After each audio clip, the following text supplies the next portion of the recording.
সবাইকে স্বাগত জানাচ্ছি। আমি ফিরোজ তোহা। শুরুতেই সংবাদ শিরোনাম জানিয়ে দেব এই মুহূর্তে হাতে পাওয়া সর্বশেষ গুরুত্বপূর্ণ আপডেট বাংলা সংবাদ। শুরুতেই থাকছে রিমান্ডে সালমান এফ রহমান দিলেন গুরুত্বপূর্ণ তথ্য। এস আলমের পাচার করা টাকার অর্ধেকই নিয়েছেন শেখ হাসিনার বোন শেখ রেহানা এবং তার ছেলে সজীব ওয়াজেদ জয়। রিমান্ডের জিজ্ঞাসাবাদে নতুন নতুন চাঞ্চল্যকর তথ্য দিয়ে যাচ্ছেন প্রধানমন্ত্রীর বেসরকারি শিল্প ও বিনিয়োগ উপদেষ্টা সালমান এফ রহমান। সেখানে শেখ হাসিনা ক্ষমতায় থাকাকালে এস আলমের প্রায় 1.5 লাখ কোটি টাকা পাচারের তথ্য উঠে এসেছে। পাচারের অর্ধেক টাকায় শেখ রেহানা এবং তার ছেলে সজীব ওয়াজেদ জয়কে দেওয়া হয়েছে বলে জানিয়েছেন সালমান এফ রহমান। রিমান্ডে সালমান এফ রহমান আরও জানিয়েছেন, নতুন নতুন প্রকল্প বের করা তাগাদা দিতেন শেখ হাসিনার পরিবারের সদস্যরা। নতুন প্রকল্প মানেই বড় অঙ্কের কমিশন, এর সবকিছুই জানতেন শেখ হাসিনা, তবে এগুলো জেনেও তিনি কখনো প্রতিবাদ করেননি। এবারে জানাবো বিএনপির সঙ্গে বৈঠক। রাশিয়ার রাষ্ট্রদূত নির্বাচনের সময়সীমা জানতে চেয়েছেন। বিএনপির মহাসচিব মির্জা ফখরুল ইসলাম আলমগীরের সঙ্গে দেখা করেছেন ঢাকায় রাশিয়ার রাষ্ট্রদূত আলেকজান্ডার ভিকেন্তিভেস মন্টিটোসকে। সকালে গুলশানে চেয়ারপারসনের কার্যালয়ে এ সাক্ষাৎ অনুষ্ঠিত হয়। সাক্ষাতে মহাসচিবের সাথে দলের স্থায়ী কমিটির সদস্য আমির খসরু মাহমুদ চৌধুরী এবং special assistant to the chairperson foreign affairs advisory কমিটির সদস্য শামা ওবায়েদ উপস্থিত ছিলেন। জানিয়ে দেব চট্টগ্রামে দুর্বৃত্তের গুলিতে নিহত 2 জন। চট্টগ্রামের বাইজিদের কুরাইশ এলাকায় দুর্বৃত্তের গুলিতে 2 জন নিহত হয়েছেন। আজ বৃহস্পতিবার রাত 9টার দিকে ঘটনা ঘটে। নিহতরা হলেন মাসুদ কায়সার এবং মোহাম্মদ আনিস। জানিয়ে দেব মন্ত্রীর ফুফাতো ভাইয়ের বাসা থেকে কোটি টাকার সরকারি সামগ্রী উদ্ধার। পুলিশের যৌথ অভিযানে মেহেরপুরের কেশব পাড়ায় একটি বাড়ি থেকে বিপুল পরিমাণ সরকারি সামগ্রী উদ্ধার করা হয়েছে। বাড়িটি ভাড়া নিয়ে গোডাউন হিসেবে ব্যবহার করতেন সাবেক জনপ্রশাসন মন্ত্রী ফরহাদ হোসেনের ফুফাতো ভাই দোলন। উদ্ধারকৃত মালামালের বাজার মূল্য কোটি টাকা ছাড়িয়ে যাবে বলে ধারণা করা হচ্ছে। এদিকে যুবলীগের সাধারণ সম্পাদকের বিরুদ্ধে মাছ লুটের অভিযোগ। সাতকে নির্বিচারে বিল দখল করে 25 লাখ টাকার মাছ লুটের অভিযোগ উঠেছে এক ইউপি চেয়ারম্যান এবং যুবলীগ নেতার বিরুদ্ধে। জানা যায়, উপজেলার উত্তর খুরমা ইউপি মহিষাপুর গ্রামে বয়প্রাধীল বিলটি কয়েক বছর ধরে গায়ের জোরে দখল করে নিয়েছে আওয়ামী লীগ। এই বিলটি ভূমি মন্ত্রণালয় থেকে টেন্ডারের মাধ্যমে 6 বছরের জন্য লিজ নেন উপজেলার সৈলা আফজালবাদ ইউপির সরিষাপুর গ্রামের মৃত ব্রজেন্দ্র দাসের ছেলে রণজিৎ দাস। এবং সর্বশেষ জানাবো আন্তর্জাতিক সংবাদ। ইসরায়েলি মন্ত্রীদের উপর নিষেধাজ্ঞার পরামর্শ জোসেফ বোরেলের। ইসরায়েলের কয়েকজন মন্ত্রীর উপর নিষেধাজ্ঞা আরোপ করতে পরামর্শ দিয়েছেন ইউরোপীয় ইউনিয়নের পররাষ্ট্রনীতি বিষয়ক প্রধান জোসেফ বোরেল। ফিলিস্তিনিদের বিরুদ্ধে বিদ্বেষমূলক মন্তব্য করে যেসব ইসরায়েলি মন্ত্রী আন্তর্জাতিক আইন লঙ্ঘন করেছেন তাদের বিরুদ্ধে ইউরোপীয় ইউনিয়নের সদস্য রাষ্ট্রগুলো নিষেধাজ্ঞা দেবে কিনা তা জানতে চেয়েছেন তিনি। এতক্ষণ শিরোনাম শুনছিলেন, এবার বিস্তারিত। প্রিয় দর্শক, আপনি যদি এই চ্যানেলে নতুন হয়ে থাকেন, ভিডিওটি দেখতে দেখতে চ্যানেলটি সাবস্ক্রাইব করে আমাদের সঙ্গেই থাকুন। আর এই ভিডিও সম্পর্কে আপনি আপনার মূল্যবান মতামতটি কমেন্ট বক্সে জানিয়ে দিন। আর হ্যাঁ প্রিয় দর্শক, জানিয়ে দিন ভিডিওটি কোথা থেকে দেখছেন। এস আলমের পাচার করা টাকার অর্ধেকই নিয়েছেন শেখ রেহানা ও জয়। রিমান্ডে জিজ্ঞাসাবাদে নতুন নতুন তথ্য দিচ্ছেন সাবেক প্রধানমন্ত্রীর বেসরকারি শিল্প ও বিনিয়োগ উপদেষ্টা সালমান এফ রহমান। সেখানে শেখ হাসিনার ক্ষমতায় থাকাকালে এস আলমের প্রায় 1.5 লাখ কোটি টাকা পাচারের যে তথ্য উঠে এসেছে, সেই পাচারের অর্ধেক টাকা শেখ রেহানা এবং শেখ হাসিনার ছেলে সজীব ওয়াজেদ জয়কে দেওয়া হয়েছে বলে জানিয়েছেন সালমান এফ রহমান। রিমান্ডে সালমান এফ রহমান জানিয়েছেন, নতুন নতুন প্রকল্প বের করার তাগাদা দিতেন শেখ হাসিনার পরিবারের সদস্যরা। নতুন প্রকল্প মানেই বড় অঙ্কের কমিশন, এর সবকিছুই জানতেন শেখ হাসিনা, তবে তিনি তাতে কখনো মানা করেননি। সালমান এফ রহমানের বরাত দিয়ে তদন্ত সংশ্লিষ্ট সূত্র জানায়, এস আলমের মাধ্যমে দেশ থেকে পাচার হওয়া 1.5 লাখ কোটি টাকার অর্ধেকই শেখ রেহানা এবং সজীব ওয়াজেদ জয়কে দেওয়া হয়েছে। বাংলাদেশি ব্যাংকের তৎকালীন গভর্নর আব্দুর রউফ তালুকদারের সরাসরি তত্ত্বাবধানে এসব অনিয়ম হয়েছে। তবে এসব বিষয়ে কেউ কথা বলার সাহস পাননি। কেবল অর্থ পাচার নয়, দেশের ইস্টার্ন রিফাইনারি চিনিকল হাতিয়ে নিলেও এস আলমের বিষয়ে সবাই ছিল নীরব। গ্রেপ্তারের পর থেকেই ঢাকা মহানগর গোয়েন্দা পুলিশের হেফাজতে রয়েছেন সালমান এফ রহমান। তার দাবি, শেখ হাসিনার অতি লোভের কারণেই দেশের অর্থনৈতিক অবস্থার এতটা শোচনীয় হয়েছে। তাতে সবসময় সায় দিতেন সরকারের শীর্ষস্থানীয় কিছু ব্যক্তি।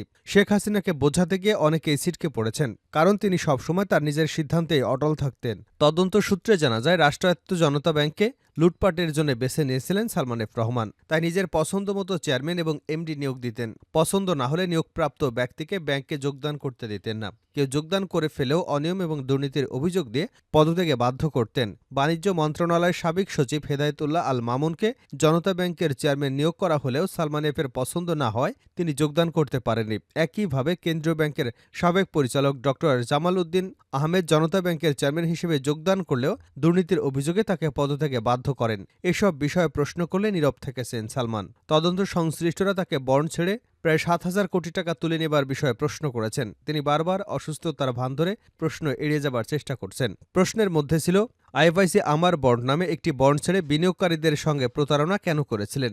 বন্ডটি আসলে বেক্সিমকো গ্রুপের আবাসন কোম্পানি শ্রীপুর টাউনশিপ লিমিটেডের ছিল কিনা, কারণ এই বন্ডের মাধ্যমে ১,০২০ কোটি টাকা তুলে নেওয়া হয়েছে।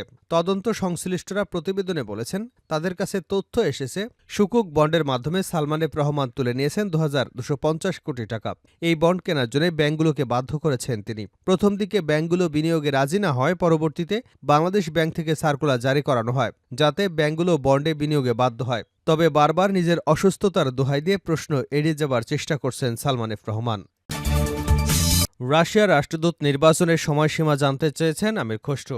বিএনপির মহাসচিব মির্জা ফখরুল ইসলাম আলমগীরের সাথে দেখা করেছেন ঢাকায় রাশিয়ার রাষ্ট্রদূত আলেকজান্ডার ভিকেন্তিয়েভিচ মান্টিটোস্কি। সকালে গুলশানে চেয়ারপারসনের কার্যালয়ে এ সাক্ষাৎ হয়। সাক্ষাতে মহাসচিবের সাথে দলের স্থায়ী কমিটির সদস্য আমির খসরু মোহাম্মদ চৌধুরী এবং special assistant to the chairman's foreign affairs advisory কমিটির সদস্য শামাওয়াত উপস্থিত ছিলেন। ঘণ্টাব্যাপী বৈঠকের পর আমির খসরু সাংবাদিকদের বলেন, দুদেশের মধ্যে ব্যবসা বাণিজ্য, বিনিয়োগ, বৈজ্ঞানিক, জ্বালানি এবং সাংস্কৃতিক সহযোগিতার বিষয়ে আলোচনা হয়েছে।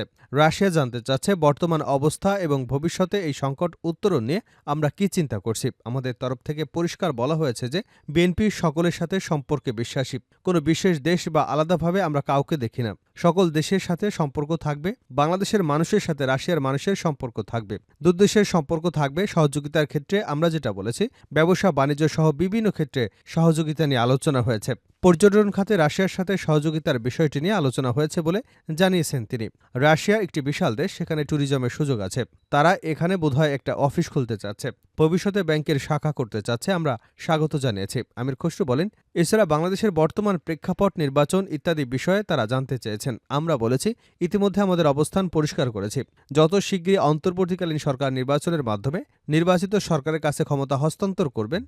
টাইম ফ্রেম জানতে চেয়েছে। আমরা কোনো টাইম ফ্রেম বলিনি। আমরা বলেছি যে আমরা এই অন্তর্বর্তীকালীন সরকারকে এবং তাদের কার্যক্রমে আমরা পূর্ণ সমর্থন দিচ্ছি। যত তাড়াতাড়ি সম্ভব রিফর্মগুলো নিয়ে আলোচনা হবে, সেগুলো তাড়াতাড়ি করে একটা নির্ধারিত সময় সুষ্ঠু নির্বাচন হবে। চট্টগ্রামে দুর্বৃত্তের গুলিতে ২ জন নিহত। চট্টগ্রামের বায়েজিদের কুরাইশ এলাকায় দুর্বৃত্তের গুলিতে ২ জন নিহত হয়েছেন। বৃহস্পতিবার রাত ৯টার দিকে এ ঘটনা ঘটে। নিহতরা হলেন মাসুদ কায়সার এবং মোহাম্মদ আনিস। আনিস কুরাইশ এলাকার মৃত ইসহাকের ছেলে, মাসুদ হাটহাজারী শিকারপুর ইউনিয়নে মোহাম্মদ রফিকের ছেলে। চট্টগ্রাম জেলার ভারপ্রাপ্ত police super ANM Wasim Firoz বিষয়টি নিশ্চিত করেছেন। মাসুদ এবং আনিস বায়েজিদ থানার কুরাইশ নূর মসজিদ এলাকা থেকে হাটহাজারীর দিকে যাচ্ছিলেন। এ সময় দুর্বৃত্তরা তাকে লক্ষ্য করে গুলি ছোড়ে। এতে আনিস ঘটনাস্থলেই মারা যান। মাসুদ দৌড়ে পালিয়ে যাবার সময় হাটহাজারী সুপারিপাড়া এলাকায় পৌঁছে মারা যান। ঘটনাস্থলে হাটহাজারী বায়েজিদ বোস্তামি থানা পুলিশ অবস্থান করছে। তিনি আরও বলেন, কেন এই হত্যাকাণ্ড ঘটেছে তা তদন্ত করে দেখা হচ্ছে। কারা এই ঘটনায় জড়িত তা খুঁজে বের করবার চেষ্টা চলছে। মন্ত্রীর ফুফাতো ভাইয়ের বাসা থেকে কোটি টাকার সরকারি সামগ্রী উদ্ধার। পুলিশের যৌথ অভিযানে মেহেরপুরের কেশবপাড়ায় একটি বাড়ি থেকে বিপুল পরিমাণ সরকারি সামগ্রী উদ্ধার করা হয়েছে। বাড়িটি ভাড়া নিয়ে গোডাউন হিসেবে ব্যবহার করতেন সাবেক জনপ্রশাসন মন্ত্রী ফরহাদ হোসেনের ফুফাতো ভাই দোলন। উদ্ধারকৃত মালামালের বাজার মূল্য কোটি টাকা ছাড়িয়ে যাবে বলে ধারণা করা হচ্ছে। বৃহস্পতিবার রাতে মেহেরপুরের পৌর শহরের কেশবপাড়ায় সুরমান আলীর বাড়িতে অভিযান পরিচালিত হয়। সদর উপজেলা প্রশাসন, পুলিশ এবং সেনাবাহিনী এই যৌথ অভিযান পরিচালনা করে। যৌথ অভিযানে উদ্ধারকৃত মালামালের মধ্যে রয়েছে বিনামূল্যে বিতরণের জন্য কোরআন শরীফ, বিভিন্ন ধরনের ক্রীড়া সামগ্রী, সেলাই মেশিন, হুইলচেয়ার, চিকিৎসকদের অ্যাপ্রন, পিপি, শাড়ি, লুঙ্গি, থ্রিপিস, শিক্ষার্থীদের টিফিন বক্স আরও বিভিন্ন ধরনের মালামাল। প্রতিটি জিনিসের গায়ে লেখা রয়েছে বিক্রয়ের জন্য নহে। বাড়িটির মালিক সুরমান আলী জানান, ১ বছর পূর্বে ২ তলা বাড়িটির নিচতলায় একটি ফ্ল্যাট ভাড়া নেন ফরহাদ হোসেনের ফুফাতো ভাই শাহজাহান সিরাজ ওরফে দোলন। মাসে ভাড়া প্রদান করতেন ৬,০০০ টাকা। এখানে তিনি সরকারি বিভিন্ন মালামাল রাখতেন। মাঝে মধ্যে এখান থেকে মালামাল বের করে নিয়ে যাওয়া হয়। এর বেশি কিছু তিনি জানতেন না। সদর উপজেলার সহকারী কমিশনার ভূমি গাজী মইদুর রহমান বলেন, কেশবপাড়ায় সুরমান আলীর বাড়ির নিচতলায় সরকারি মালামাল রয়েছে এমন সংবাদের ভিত্তিতে অভিযান পরিচালনা করে সদর উপজেলা প্রশাসন ও সেনাবাহিনীর একটি দল। বাড়িটির মালিক সুরমান আলীর সহায়তায় গেটে তালা ভেঙে ভিতরে প্রবেশ করে সেনাবাহিনী এবং পুলিশের যৌথ দল। বাড়িটির 3টি কক্ষে পাওয়া গেছে বিপুল পরিমাণ সরকারি সামগ্রী। ট্রাকের মাধ্যমে জব্দকৃত মালামালগুলো নিয়ে যাওয়া হয় জেলা প্রশাসকের কার্যালয়ে। সেখানে আজ শুক্রবার দিনে মালামালগুলোর সিজার লিস্ট করা হবে। উদ্ধারকৃত মালামালের বাজার মূল্য কত টাকা লিস্ট সম্পন্ন হওয়ার আগে বলা সম্ভব নয়। অভিযুক্ত ব্যক্তির বিরুদ্ধে যথাযথ আইনি ব্যবস্থা নেওয়া হবে। শেষ করছে আন্তর্জাতিক সংবাদ দিয়ে।